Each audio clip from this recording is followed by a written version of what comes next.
Political system of the world जो है, जो भी इसमें पॉलिटिकल सिस्टम वर्ल्ड दुनिया में बहुत तरीके का क्या है पॉलिटिकल सिस्टम। पॉलिटिकल सिस्टम का मतलब होता है जिस सिस्टम के द्वारा देश को कंडक्ट करवाया जाता है। There are different types of political system in the country, right. ये तो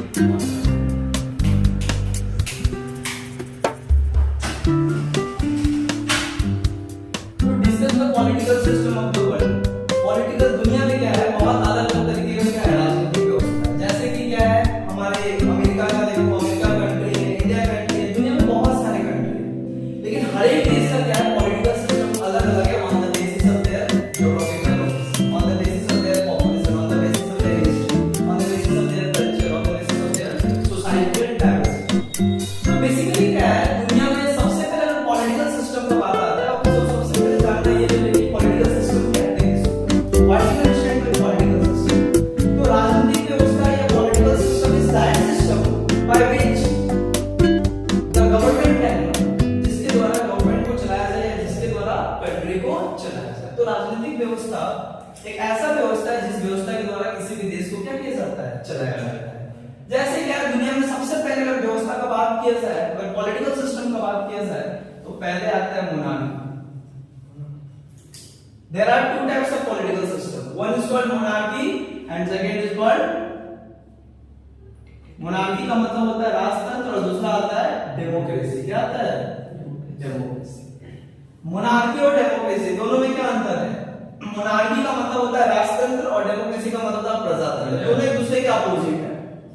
मोनार्की का मतलब होता है the supreme power of the state is existed in the hands of king.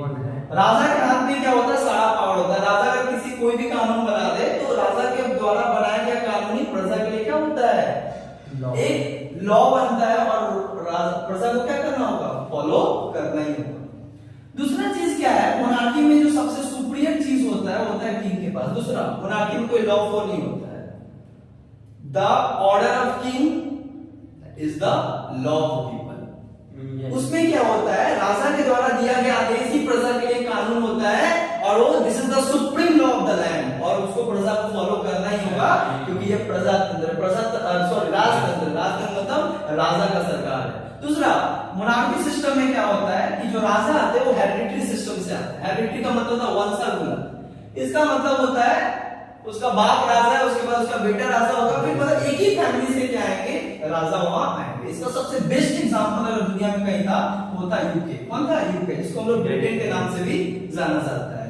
United kingdom जो तीन अलग अलग स्टेट से मिलकर बनाया गया। सबसे पहला स्टेट को बोला जाता है लंदन, दूसरे को बोला जाता है वेल्स और तीसरे को बोला जाता है, क्या बोला जाता है तीसरे को, जिसके द्वारा यूके को बनाया गया है। तो पहला तो तुम आयरलैंड, वेरी गुड। ये तीन स्टेट को मिलाकर क्या बनाया जाता है, यूके बनाया। और UK is the best example of monarchy system, और दुनिया में एकमात्र ऐसा देश आज भी है जो मोनार्की सिस्टम को फॉलो करता है, क्योंकि इंग्लैंड का जो कल्चर है वो मोनार्की सिस्टम को जकड़ के रखा है।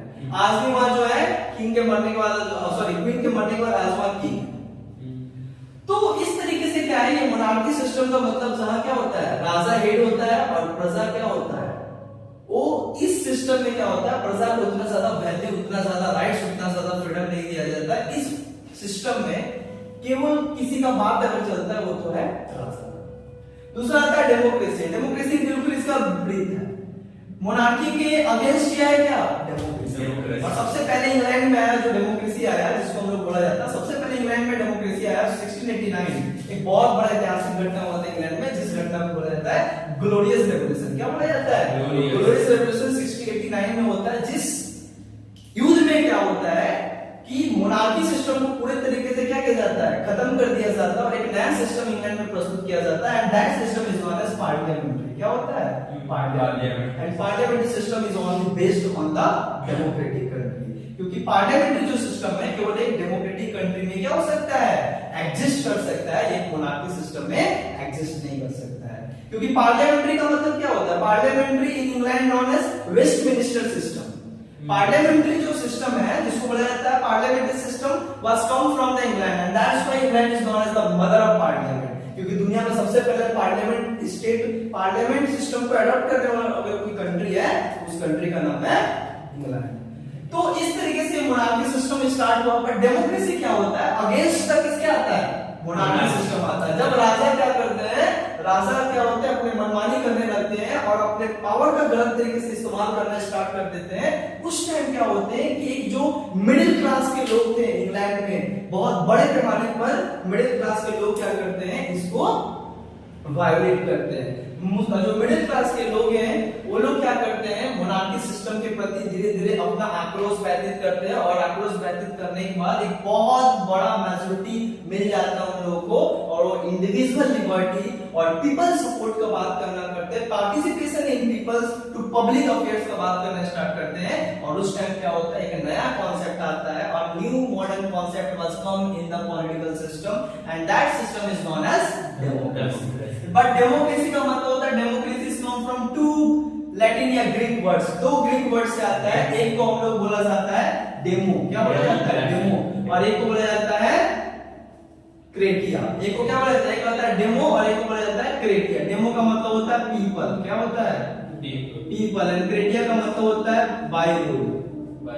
हाँ, पीपल इसका मतलब होता है बाय रूल या रूल, इसको रूल भी कर सकते हैं या सिस्टम कर सकते हैं। इसका मतलब होता है, अगर इसको जोड़ दो, डेमो प्लस क्रेटास को जोड़ दो तो इसी से आता है डेमोक्रेसी। और डेमोक्रेसी का मतलब होता है in English term people rule.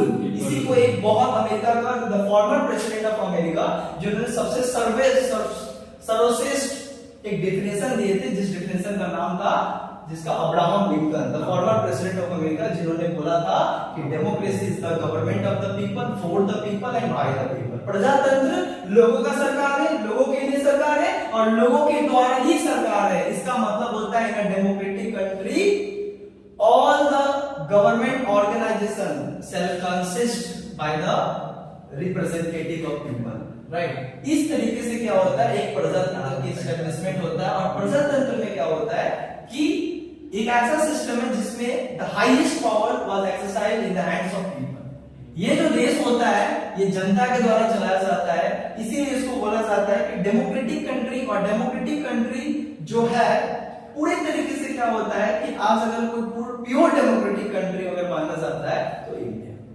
Pure democratic country माना जाता है तो अमेरिका, ऐसे बहुत सारे। और दुनिया में the most of the country adopted a democratic system, क्योंकि दुनिया का सबसे ज्यादा जो लोग हैं आज इतना ज्यादा इंटेलेक्चुअलिटी बढ़ गया है कि केवल डेमोक्रेसी को अपनाया क्यों गया, इसका सबसे बड़ा कारण क्या था, क्या मोनार्की सिस्टम से भी तो देश चलाया जाता था।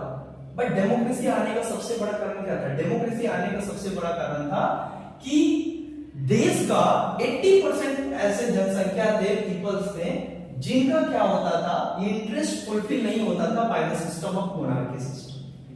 दैट्स व्हाई क्या हुआ कि डेमोक्रेसी के द्वारा, डेमोक्रेसी में क्या होगा कि इसमें लोगों का ही चुन के सरकार आता है, सब आता है, तो इस तरीके से क्या होता है, डेमोक्रेसी बना। दूसरा बात आता है, डेमोक्रेसी दो तरीके का होता है, डेमोक्रेसी आर टू टाइप्स। ये तो समझना है कि जनता के लिए है, जनता के द्वारा, और जनता का ही सरकार है, इसमें सब चीज किसका चलता है, जनता का। और democracy is based on equality, ये समानता के प्रिंसिपल को बहुत ज्यादा मानता है, क्योंकि उसी देश में केवल डेमोक्रेसी आएगा जहां, और डेमोक्रेसी आएगा तो सारे लोग क्या रहेंगे, समान रहेंगे, सभी को समान अधिकार दिया जाएगा, सभी को समान हक दिया जाएगा, right. Democracy are two types, एक को बोला जाता है इनडायरेक्ट, क्या बोला जाता है, इनडायरेक्ट डेमोक्रेसी, और दूसरे को बोला जाता है डायरेक्ट डेमोक्रेसी। इनडायरेक्ट का मतलब क्या होता है, इनडायरेक्ट को बोलते हैं, indirect is known as another name that is called representative democracy. क्या बोला जाता है, रिप्रेजेंटेटिव डेमोक्रेसी। इनडायरेक्ट या रिप्रेजेंटेटिव डेमोक्रेसी, अब दो तरीके का क्या हो गया, डेमोक्रेसी हो गया। एक को बोला जाता है इनडायरेक्ट डेमोक्रेसी, एक को कहा जाता है डायरेक्ट डेमोक्रेसी। डायरेक्ट डेमोक्रेसी, अब इसका मतलब होता है इनडायरेक्ट डेमोक्रेसी क्या कहते हैं। देखो, डेमोक्रेसी एक कॉन्सेप्ट है, एक सिस्टम है जिसके द्वारा देश को चलाया जाता है, और जिस सिस्टम में क्या होता है कि जनता का सबसे ज्यादा क्या होता है, भागीदारी होता है, और जनता ही सरकार को चलाते हैं। और वो जनता दो तरीके से सरकार को चलाते हैं, दो सिस्टम को बांट दिया गया, एक को बोला था इनडायरेक्ट। इनडायरेक्ट डेमोक्रेसी में क्या होता है, इसको अप्रत्यक्ष प्रजातंत्र कहा जाता है। इस प्रजातंत्र में क्या होता है कि जनता खुद से क्या करते हैं, सरकार नहीं चलाते हैं, अपने एक रिप्रेजेंटेटिव को चुनकर भेज देते हैं, अपने एमपी एमएलए को चुनकर भेज देते हैं, और वो जाकर पार्लियामेंट और स्टेट असेंबली में बैठकर क्या करते हैं, देश के लिए लॉ बनाते हैं, कहने का मतलब होता है कि एमपी और एमएलए प्राइम मिनिस्टर चुनते हैं, तो जाहिर सा बात है जनता ही इनडायरेक्टली क्या कर रहा है, देश को चला रहा है। खुद जाकर बैठकर पार्लियामेंट में लॉ नहीं बना रहा है, लेकिन जिसको चुनकर भेज रहा है वो जाकर पार्लियामेंट में बैठ रहा है, और जिसको वो चुनकर भेज रहे हैं वही उनके बातों को और उनके इंटरेस्ट को ध्यान में रखकर क्या कर रहा है, वहां कानून बना रहा है। तो इसका मतलब होता है कि जहां जनता डायरेक्ट जाकर बैठकर कानून नहीं बना रहा, लेकिन इनडायरेक्ट उसका ही व्यक्ति जाकर क्या कर रहा है, उसके लिए कानून बना रहा है। उसके द्वारा चुने गए व्यक्ति ही देश का प्रधानमंत्री हो रहा है और वही देश को चला रहा है। इसका मतलब होता है कि कहीं ना कहीं जनता का ही वहां मत है। इसी को कहा जाता है indirect democracy. And the best example of indirect democracy is called India. India जो है, and now India is today known as Bharat. So आज जो है भारत को बोला जाता है, ये क्या है, इनडायरेक्ट डेमोक्रेसी का सबसे one of the best example. कौन सा कंट्री है, भारत। दूसरा आता है डायरेक्ट। डायरेक्ट डेमोक्रेसी किसको कहा जाता है, डायरेक्ट डेमोक्रेसी उस प्रजातंत्र को कहा जाता है जिसको हम लोग प्रत्यक्ष प्रजातंत्र कहा जाता है, जिस प्रजातंत्र में जो है लोग खुद जाकर अपना देश के लिए कानून बनाते हैं, लोग खुद देश का डिसीजन में पार्टिसिपेट करते हैं। वहां किसी भी तरीके का मीडिएटर, वहां किसी भी तरीके का रिप्रेजेंटेटिव, कोई एमपी, कोई एमएलए, ये नहीं होता है। लोग क्या करते हैं, खुद जाते हैं, वहां के खुद पार्लियामेंट में बैठते हैं। एक एलिजिबिलिटी होता है कि आप इनका एलिजिबिलिटी हुआ है तो जाकर आप पार्लियामेंट में बैठ सकते हैं और देश की भागीदारी में डायरेक्ट तरीके से क्या कर सकते हो, पार्टिसिपेट कर सकते हो। इसी सिस्टम को कहा जाता है direct democracy. But direct democracy basically सभी देश में फॉलो नहीं किया सकता। इन मॉडर्न टाइम हर एक देश का आबादी क्या है कि वो करोड़ों में, जैसे आज इंडिया का आबादी 142 करोड़ आबादी है, चाइना का आबादी 145 करोड़ आबादी है, अमेरिका का आबादी 50 करोड़ आबादी है। तो इस तरीके से जो इतना आबादी है, इतने बड़े एरिया को, इतने बड़े टेरिटरी को डायरेक्ट डेमोक्रेसी के द्वारा चलाना इम्पॉसिबल है। अगर डायरेक्ट डेमोक्रेसी को अगर इन सारे कंट्री में अगर क्या करना होगा, एग्जिस्ट करना होगा, तो सारा बिल्डिंग को खेत बनाना होगा और बैठना होगा और चुपचाप से क्या करना होगा, कानून बनाना होगा। But it is impossible for democratic country, and that's why direct democracy को उसी कंट्री में फॉलो किया सकता है जिस कंट्री में क्या है,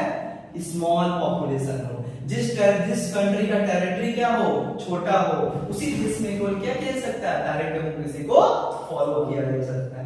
तो डायरेक्ट डेमोक्रेसी का सबसे बेस्ट एग्जांपल आज मॉडर्न कंट्री में कोई है तो है Switzerland. Yes, Switzerland is the best example for direct democracy. तो इस तरीके से क्या होगा कि जो इनडायरेक्ट डेमोक्रेसी है, डायरेक्ट डेमोक्रेसी हम लोग पढ़ लिए। अब जो एक आता है नया पॉलिटिकल सिस्टम। आज तो सारे कंट्री डेमोक्रेटिक कंट्री है दुनिया में, एक दो कंट्री को अगर छोड़ दिया जाए जैसे स्पेन, तो यूके भी डेमोक्रेसी को फॉलो करता है, राइट। तो इस तरीके से देखा जाता है क्या कि एक नए तरीके का आज डेमोक्रेटिक कंट्री दुनिया में सारे जगह है। अब देखो कुछ नया political system. Incoming voice call from +913335599629 on SIM.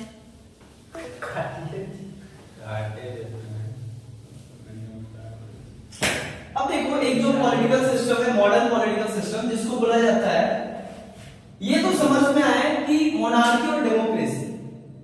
अब गवर्नमेंट को चलाने के लिए क्या होता है कि दो तीन क्या है, पॉलिटिकल सिस्टम है, जिसमें से सबसे पहला पॉलिटिकल सिस्टम आता है, ये आता है गवर्नमेंट के लिए। यहां तो समझ में आया कंट्री अडॉप्ट करता है मोनार्की सिस्टम या डेमोक्रेटिक कंट्री, राइट। बट अब आता है कि गवर्नमेंट को चलाने के लिए भी क्या होता है, कुछ सिस्टम, जिस सिस्टम के जरिए हम गवर्नमेंट को क्या कर सकते हैं। Incoming voice call from +913335599629 on SIM.